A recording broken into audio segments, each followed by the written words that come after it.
আসসালামু আলাইকুম। প্রিয় দর্শক, একটু কথা না বললেই নয়।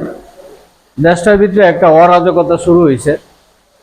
আর আমার মতো নাদান ব্যক্তি এইসব বইলেও কোনো লাভ নাই, বরং আমি বিপদে হয়তো বা পড়তে পারি।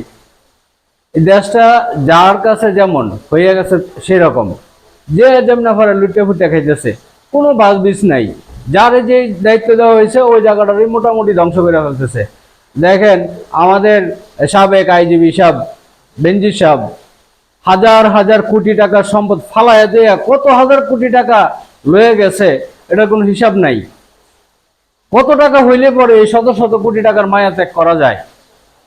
তারপরে মতিউর রহমান সাহেব, ওনার এক ছেলে ছাগল কিনতে গিয়া বের হয়ে আসলো হাতির সন্ধান। সেম ঘটনা উনিও ঘটাইলো। উনিও হাজার হাজার কোটি টাকার সম্পদ ফালাইয়া দেয়া কত টাকা নিয়ে পালাইছে, এটা উনি ভালো জানে। এই বিষয়গুলো শুনলে মাথায় ঠিক রাখে না। আমরা সারা দিন পরিশ্রম করে মানে সংসার চালাতে পারতেছি না। বাজারে গেলে মাথা গরম, এই যে কোনো জায়গায় যাবেন মানে হাত দেওয়ার কোনো ব্যবস্থা নাই, আর তারা হাজার হাজার কোটি টাকা সম্পদ ফালাই দেওয়া জায়গা, কোনো বীজ নাই। আরেক এই যে কাকু যে কামটা গড়াইলো, ওই যে প্রশ্ন ফাঁসের আবেদ আলী কাকু, মানে উনি তো আল্লাহ রহমত একটা নুরানি চেহারার অধিকারী, যে আল্লাহ মনে হয় সরাসরি বেহেস্ত থেকে ধাক্কায় যায় দুনিয়া ভাড়াইয়া দিছে। চেহারাটা তো আল্লাহ রহমতে মাশাল্লাহ খুব সুন্দর, কিন্তু ওনার ভিতরটা যে অত খারাপ। উনার বউয়ের নামে হাজার হাজার কোটি টাকা সম্পদ, উনি কত বড় নিরজ্জবে হায়া। আবার হাইসা হাইসা বলে যে টাকা প্রশ্ন ফাঁস করে কামাই করছে আল্লাহর রাস্তায় খরচ করে দিছি।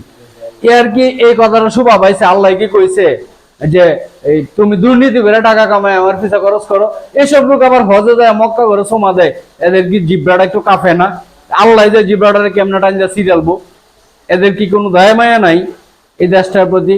এই যে এত এত লক্ষ লক্ষ মানুষ যুদ্ধ করে রক্ত দিয়ে দেশটাকে স্বাধীন করে থেকে গেছিল কি এই কাজের এইগুলো দেখার লেগে? আমরা আজকে এই দেশে থেকেও মনে করি যে আমরা না জানি কত কষ্টের একটা ভবিষ্যৎ সামনে আমাদের জন্য অপেক্ষা করতেছে। আমাদের মানে যা হইতেছে হইতেছে, আমাদের পরবর্তী প্রজন্ম যারা আছে তাদের যে কি হবে এটা বলার কোনো মানে ভাষাই খুঁজে পাইতেছি না।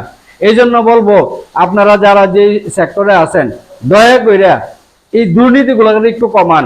আর দুর্নীতি কমিশন যে কি করতেছে এটাও বুঝি না। এই এত এত গোয়েন্দা সংস্থা তারাই বা কি করে?